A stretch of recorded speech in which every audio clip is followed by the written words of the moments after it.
कहानी की शुरुआत होती है 2051 से, जहां पर कुछ सोल्जर्स को पृथ्वी पर गिरते हुए दिखाया जाता है, जिनमें से एक डैनियल भी था। ये सभी लोग पानी में आकर गिरते हैं। जब ये बाहर आते हैं तो देखते हैं कि पूरी दुनिया में कयामत आई हुई है। और अब यहाँ से कहानी जाती है फ्लैशबैक में। साल होता है 2022 का, जहाँ पर हमें डैनियल को दिखाया जाता है, जो कि अपनी वाइफ और अपनी एक बेटी के साथ रहता है। वो एक बायोलॉजिस्ट है, लेकिन उसके पास कोई भी अच्छा जॉब नहीं है और इसीलिए वो टीचिंग करता है। लेकिन आज उसका आर्मी रिसर्च लैब में एक इंटरव्यू है, जिसके लिए वो काफी खुश है। लेकिन जब वो इंटरव्यू के लिए जाता है तो उसे कॉल आता है कि आपको रिजेक्ट कर दिया गया है। उसे इस बात से बहुत गुस्सा आता है। खैर अब रात हो जाती है और डैनियल अपनी बेटी के साथ फुटबॉल मैच देख रहा होता है और तभी दिखाया जाता है कि फुटबॉल ग्राउंड में एक पोर्टल खुलता है, जिसमें से कि बहुत सारे सोल्जर आते हैं। और इन्हीं सोल्जर की लीडर, जिसका नाम लेफ्टिनेंट हार्ड है, वो यहाँ पर आ जाती है और वो बताती है कि सन 2048 में हमारी दुनिया पर व्हाइट स्पाइक्स नाम के एलियंस ने कब्जा कर लिया है। सबसे पहले उन्हें नॉर्दर्न रशिया में देखा गया था और इसके बाद सिर्फ 3 साल में यानी कि 2051 तक उन्होंने पूरी दुनिया से इंसानों का खात्मा कर दिया। इसलिए हमें तुम्हारी जरूरत है। हम चाहते हैं कि तुम हमारे साथ भविष्य में यानी कि 2051 में चलो, ताकि हम उन एलियंस का सामना कर सकें। अब दुनिया के सभी देश इनकी मदद के लिए अपने सोल्जर्स भेजते हैं। दरअसल एक वॉर्म होल की मदद से इन्हें टाइम ट्रेवल करा के 2051 में भेजा जा रहा था।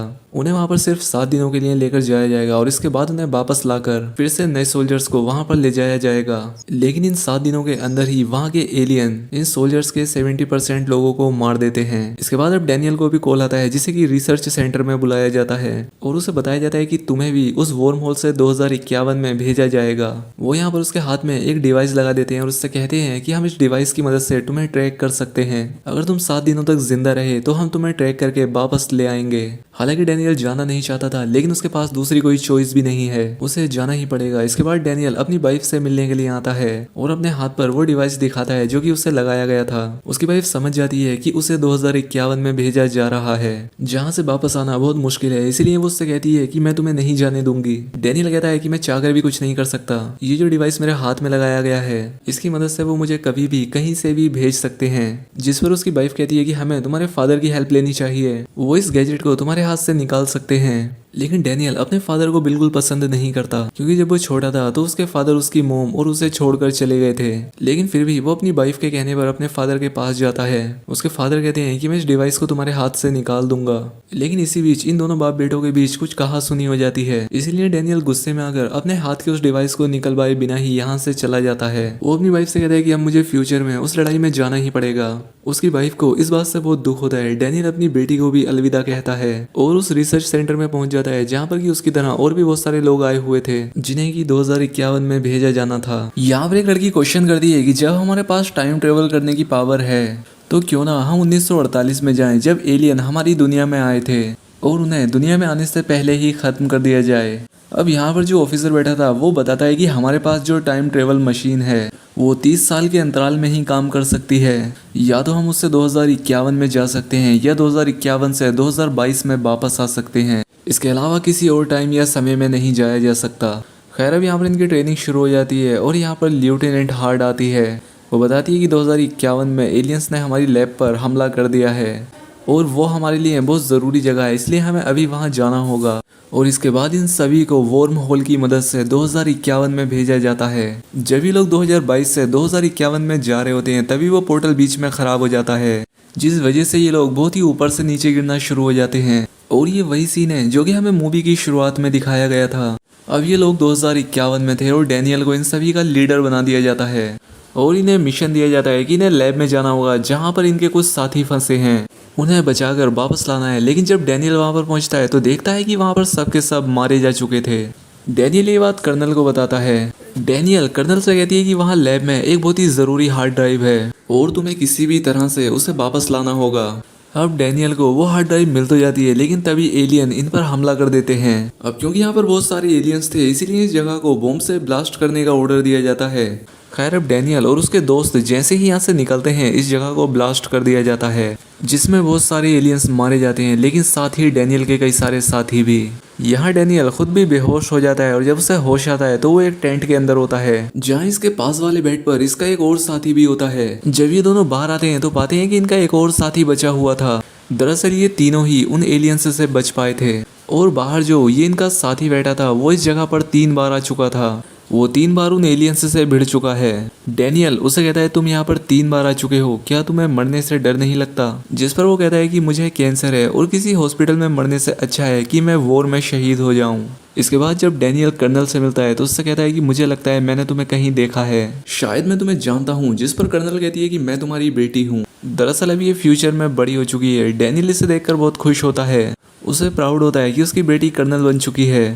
वो अपनी बेटी को गले लगाना चाहता है लेकिन वो मना कर देती है कि यहाँ पर नहीं, यहाँ पर हम सिर्फ एक सोल्जर हैं। वो डैनियल को बताती है कि हमें किसी भी तरह से फीमेल व्हाइट स्पाइक को पकड़कर यहाँ लाना होगा जो कि बच्चे देती है, जिससे हमें पता लग सके कि एलियन सरवाइव कैसे करते हैं। और अब इसके बाद डैनियल और उसकी बेटी उस फीमेल व्हाइट स्पाइक को पकड़ने के लिए निकल पड़ते हैं और ये दोनों उस फीमेल स्पाइक एलियन की मांद के पास पहुंच जाते हैं। डैनियल की बेटी उससे कहती है कि आप ऊपर ही रहना, मैं अपनी टीम के साथ नीचे जा रही हूँ। इसके बाद वो नीचे जाती है और उस फीमेल व्हाइट स्पाइक एलियन को पकड़कर पिंजरे में बंद करने की कोशिश करती है।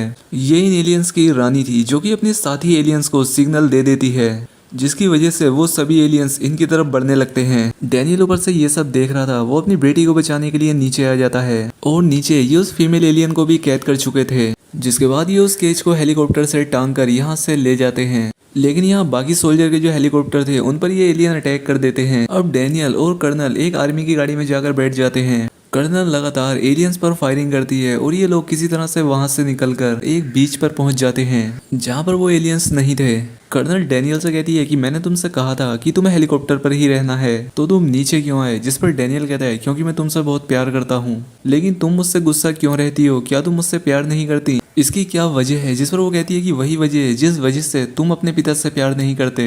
जब मैं छोटी थी तब तुम मुझे छोड़कर चले गए थे, जिसके बाद मोम और तुम अलग हो गए और कुछ ही टाइम के बाद तुम्हारी डेथ हो गई थी। तुमने कभी भी मेरे साथ वक्त ही नहीं बिताया। जिसके बाद ये दोनों काफी इमोशनल हो जाते हैं। लेकिन इस वक्त हालात काफी खराब होते हैं, इसीलिए इन लोगों को अपने अगले मिशन को देखना था। इसके बाद ये उस लैब तक पहुंच जाते हैं जहां पर उस फीमेल एलियन को रखा गया था। कर्नल उसके ब्लड सैंपल लेती है जिससे कि वो उसके लिए एक ऐसा टॉक्सिन बनाती है जिससे कि सभी एलियंस को मारा जा सके। लेकिन यहाँ पर इतने सारे रिसोर्सेस नहीं होते कि ये इन सैंपल्स के और भी ज्यादा सैंपल बना सके, क्योंकि इन्हें बहुत सारी दवाई की जरूरत होगी। इसलिए कर्नल डैनियल से कहती है कि आपको वापस सन 2022 में जाना होगा ताकि आप इस दवाई के सैंपल से बहुत सारे सैंपल बना सको और बाद में आप दवाई लेकर वापस आ जाना, जिससे कि हम इन एलियंस को खत्म कर दें। अब ये लोग जैसे ही लैब से बाहर आते हैं वो फीमेल एलियन होश में आ जाती है और वो अपने साथी एलियंस को अपने यहाँ होने का सिग्नल दे देती है, जिससे कि सभी एलियंस इस तरफ बढ़ने लगते हैं। वो यहाँ आकर यहाँ मौजूद लोगों पर हमला कर देते हैं और इस सब में कर्नल भी जख्मी हो जाती है। डैनियल अपनी बेटी की ऐसी हालत देखकर बहुत परेशान होता है। वो कहता है कि मैं वापस पास्ट में नहीं जाऊंगा। लेकिन यहाँ पहली बार उसकी बेटी उसे डैड कहकर पुकारती है और उससे कहती है कि डैड आपको वापस जाना होगा। वो यहाँ पर डैनियल से माफी भी मांगती है। वो अपने डैड से कहती है कि डैड मैं आपसे नाराज जरूर थी लेकिन मैं आपसे बहुत प्यार करती हूँ, आपको जल्द से जल्द ये दवाई लेकर यहाँ से जाना होगा। तभी यहाँ पर एक एलियन आता है जो कि कर्नल को अपने साथ खींचकर नीचे लटका देता है। डैनियल भी अपनी बेटी को बचाने के लिए नीचे कूदता है, लेकिन तभी उसका वॉर्म होल ओपन हो जाता है जो कि उसे 2022 में ले जाता है। यहाँ पहुंचकर वो बहुत दुखी होता है क्योंकि वो अपनी बेटी को नहीं बचा पाया था। लेकिन अब उसके पास टॉक्सिन बनाने का सैंपल है जो कि उसकी बेटी ने उसे दिया था। वो उसे लेफ्टिनेंट को देते हुए कहता है कि इस सैंपल की और भी बहुत सारी दवाई बनाओ, मुझे जल्द से जल्द वापस जाना होगा। जिस पर लेफ्टिनेंट कहती है कि अब तुम चाहकर भी वापस नहीं जा सकते क्योंकि अब टाइम पोर्टल पूरी तरह से खराब हो चुका है। सुनकर डैनियल को बहुत दुख होता है। डैनियल वापस अपने घर जाता है जहाँ वो अपनी बेटी से मिलता है। वो अपनी बेटी को गले से लगा लेता है और उसे बहुत प्यार करता है और अपनी वाइफ को बताता है कि हमारी बेटी बड़ी होकर एक बहुत बड़ी कर्नल बनेगी और एलियंस को मारने वाला एक टॉक्सिन बनाएगी जो कि मैं उस दुनिया से यहाँ लेकर आया हूँ। जिसके बाद डैनियल अपने उस फ्रेंड से मिलता है जो कि उसके साथ 2051 में गया था। उसके गले में एलियन का एक नाखून था जिसे ये लोग लैब में ले जाते हैं जहाँ पर इन्हें पता लगता है कि उन एलियन का ओरिजिन लावा की राख है क्योंकि वो लावा की राख से बने थे। डैनियल का एक स्टूडेंट था जिसे लावा के बारे में बहुत कुछ जानकारी थी। ये उसके पास जाते हैं जो कि इन्हें बताता है कि 1986 एडी में धरती में से बहुत सारा लावा बाहर निकला था। लावे की राख चारों तरफ फैल गई थी लेकिन बाद में वो जगह बर्फ से ढक गई और वहाँ रहने वाले जीव जंतु उसी बर्फ के नीचे दब गए और हो सकता है आज भी वो नीचे जिंदा हों और हो सकता है आने वाले समय में जब ग्लोबल वार्मिंग की वजह से बर्फ पिघलेगी तो वो जानवर ऊपर आ जाएं और इंसानों के लिए खतरनाक साबित हों। यहाँ पर डैनियल को भी समझ आ जाता है कि जो ये लड़का कह रहा है वो थ्योरी एकदम ठीक है, इसीलिए वो यूएस डिफेंस सेक्रेटरी को ये सारी बातें बताता है। लेकिन वो उसकी इस थ्योरी को नहीं मानता। लेकिन अब डैनियल किसी भी तरह से उन सभी एलियंस को खत्म करना चाहता था क्योंकि अगर उसने उन एलियंस को खत्म कर दिया तो फ्यूचर में उसकी बेटी की जान बच जाएगी, क्योंकि इससे फ्यूचर बदल जाएगा। जिसके बाद वो सबसे पहले अपने फादर के पास जाता है, क्योंकि उनके पास हेलीकॉप्टर था। वो अपने फादर को पूरी बात समझाता है और कहता है कि अगर मुझे अपनी बेटी और तुम्हारी ग्रैंड डॉटर को बचाना है तो हमें उस जगह पर जाकर उन सभी एलियंस को खत्म करना होगा। उसके फादर भी अपनी ग्रैंड डॉटर से बहुत प्यार किया करते थे, इसीलिए वो उसके साथ चलने के लिए तैयार हो जाते हैं। दूसरी तरफ लेफ्टिनेंट हार्ड ने उस टॉक्सिन के सैंपल से बहुत सारे टॉक्सिन बना लिए थे। इसके बाद ये सब के सब रसिया पहुंच जाते हैं, जहाँ पर वो एलियंस सबसे पहले आए थे, जहाँ की बर्फ में वो एलियंस दफन थे। ये उस लोकेशन को ढूंढकर वहाँ पर एक ब्लास्ट करते हैं और इसके बाद नीचे जाते हैं। यहाँ पहुंचकर ये देखते हैं कि यहाँ पर एक एलियन शिप है जो कि क्रैश हो रखा है, जिसमें कि सबके सब एलियंस मारे गए थे।